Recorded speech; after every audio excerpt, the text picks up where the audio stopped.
evening, everyone. Welcome to the Subcommittee on Quality and Standards. Tonight is June 22nd, and we're going to have a very brief meeting just to go over 3 policies and any others that the members may want to bring forward. I'm Beverly Griffin Dunn. I'm the chairperson, and the members on the subcommittee who join me tonight are Mr. Andrew Arnodis and Mr. John Olympio. So the first item on our agenda is the display policy. And I just wanted to give you both an update on that. That was the policy that I had submitted to Dr. Vidala, and he and Dr. Lord were going to present it to faculty for some input on language to make sure we had the appropriate terminology in this.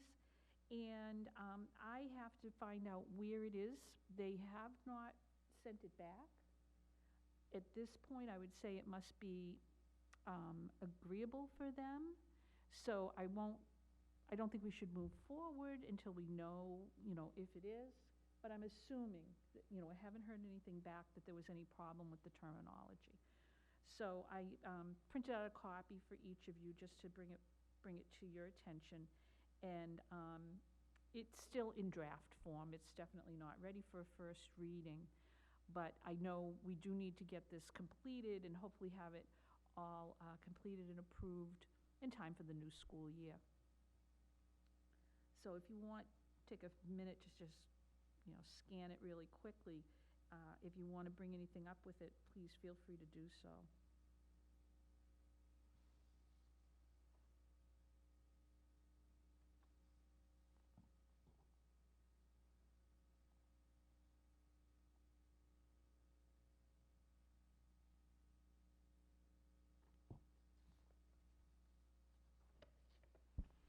Well, thank you, Mrs. Dunn. Overall, I see no major flaws in this by any means. I mean, I'm supportive of this. I think it's covers some of the ground that we have talked about, basically just a format on how to handle displays and things of that nature in our buildings. I do think, this is, you want to have a track basically on how to proceed with these things, and I do think this helps us get there. And yeah, I think I'm sure we'll want to get some more input on this, as we get going here. But as we begin, I do think this covers a wide-ranging classification of what might be displayed or posted in our schools, and I think it gives a good authority to our principals on the nature of how to oversee that. Very good. Yeah. Looking through the policy manual, I found a lot of policies that really need to be cited with this because they overlap. There's, for example, the policies about curriculum, and this one should go in the section I under curriculum itself. And then there were all kinds of, oh gosh, I'm trying to think of what one of them was that I found. They were interesting. It was good to read about it, to make sure that we're following through. I'm sorry, it's under instruction, not curriculum, but it's part of curriculum. And it was just all under the programs and arrangements, resources and materials. There were a lot of different pieces of our policy manual which would still come into play with any discussion about how displays take place in the schools. So it sounds like a simple policy, but it's got a lot of different legs to it. And that was one of the reasons we gave it to the staff. I have the email said, let's see. Let me see where it was. We're trying to codify something all of the teachers have been trained to do. You've done it for years, and we need to make sure we're following through on what you were taught. So. Okay, so we will keep it in draft for now. Oh, John, did you have something? I'm sorry. No, just real quick. Yeah, no, I think this is a great start. Yep, it's some of the things we talked about. Just for my own clarification, on the sentence, the first paragraph, it said, furthermore, extracurricular and school and district clubs and activities need to be communicated to the school community by means of posted notices and signs of such events. Is that in the particular schools, or is that like an administration building, or like what? And I actually I think, mean, again, it's just I mean, yeah, it's funny because that one, it's talking about actual like an- posting as opposed to putting things like on the computer right, or on like, the like an art websites. show or some type of, Yeah, is I that what think you mean that- by that? And this was boilerplate language, some of Okay. this, much of this was from, the recommended policies Yeah. from MASC. And I think that this was asking for, it says posting notices and signs, and it's trying to make sure that people in the schools are able to notify people of events, or, That's me. was it you? But trying to let people know, because there are some schools where there were no notices allowed at all. Again, if there was like some type of art show or some type of, what, like holiday presentation of all the different holidays, saying the winter, some winter demonstration. Is that what it means? Like there should be notices saying on Monday night, December 23rd, we're gonna have a holiday display. Is that what you think that means? I think so, yes, and Okay. I do know that, for a long time, it was always like a requirement that schools had a central bulletin board where they could post things. There were always, any of the notices, the legal notices of our meetings, those were always posted. They used to have to keep them in the lobby of the schools, and it was really enforced before the internet became so pervasive in everybody's life. And I don't know if they still have that in the schools or not. I know for some people, they said they never saw announcements because they didn't go in the building. Their children were bused. So the kids came home from school, they went to school, and parents were not in and out of the schools.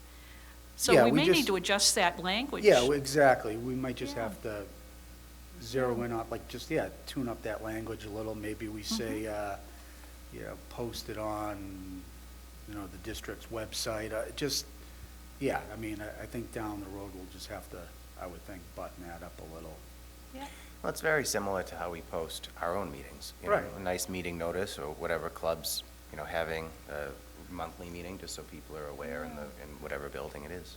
Yeah, I just, some people might take that as, just hang it in the cafeteria. Is that good enough, or? Right, you're right, I don't know, we Yeah. really should look at that. It Yeah, seems like that's such all. a simple thing, but Yeah, because that's it's a good where, point. we'll want to avoid in the future, well, nobody knew about it. Oh, yeah, we posted it in the cafeteria. Well, Yeah, I know. so that's all. Okay, do you see any others? And we can always bring things together, by putting these all in. Like I said, it's still a draft, so we can still keep adding and correcting on this one, but that's good. Okay. All right, anything else on classroom and school displays and postings? All right, the next one I had put honoring of traditions policy, and I have to explain that. We had made a policy years ago on school committee that required that portraits of principals needed to be maintained in the lobby of each building. And anything of like a historic nature in a school should be maintained. And it came about because what happens quite often is when you get a new principal, if they had worked in that building and they come up through the building, they understand why such and such a picture is hanging. But when someone comes from outside the district, very often what happens is they just clean house. And you lose a lot of the historical I don't want to say documents, but the historical connection with different events and people in the school. I have been through the policy manual and I cannot find the policy. So I'm going to ask Mrs. Maccarelli if she can help me. She does her magic with the computer, and she can search to find that. It may just be missing in this copy, but it could also be that it was never completed or approved. But I am going to try to find that and bring it forward, because as things change, some things are getting lost. And I know one thing that came up with this, the Welch School always had this really nice picture of Mrs. Helen Apostolides. And it was from when she was chosen to be one of the teachers in space. She was right behind Krista McAuliffe. She was like 3 behind Krista McAuliffe in the selection process. So that was a really big deal at the Welch School, and it's gone. Yeah, and people really, were bothered by that, because that was a really big deal. And I know it happened many years ago, but it was groundbreaking. Mm-hmm. Yeah. So something like that, you don't want to lose that. And that was one of the things that I knew that original policy would have taken care of, because it addressed making sure that people maintained things, and I can't find the policy. So I did want to bring it forward tonight to see if you would like me to pursue that and track it down, and then if it hasn't become policy, I would like to recommend that we do that. Here at Higgins, there was supposed to be a wall dedicated to a lot of there are different areas at the original Higgins that were named, or there were important events. There's some really historical pictures of J. Henry Higgins that the school was named for. Those were all put aside. They were supposed to be hanging in the school, and they're not. And I just want to make sure that they don't get lost, because that's really a tragedy if they did get lost. And at the high school, there are a lot of things at the high school that, really were carried over from the original Peabody High School on Central Street, that then became the first new high school that then became Higgins, that then went up on Lowell Street. And things started changing in 2004. That was when I first brought the policy forward, because all the pictures of the principals had been removed. They were always in the lobby. You guys remember? Mm-hmm. And they were removed. And the class valedictorian from the class of 1937 spoke to me about it. People, yeah. I think this is important, absolutely. I do too, yeah. Absolutely. Okay, all right, so I'll find out, I'll talk to Mrs. Maccarelli and see what we can find, and we'll keep that on our agenda. Okay. And it had a different name, I'll be honest. I really can't think of what it was called, but honoring of traditions was pretty close. The elections of student advisory board policy, this is another one. I went through the book, and it's a law. And our student advisory board's not elected, and it should be. By law, it's supposed to be, the students are supposed to be elected to that.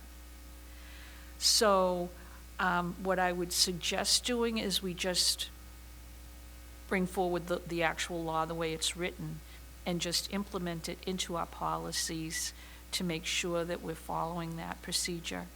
And it is important, because the training that can be offered to the students can really help them. They can be a vital part of school committee and the whole organization. So that's what I was going to recommend, that we bring it forward and make sure it's part of the policy manual, and then inform the staff that they have to do that. Okay. Yeah, I think that's great. Okay. so we'll put that for our next meeting, and I'll get that paperwork together and pull it together for us. Okay.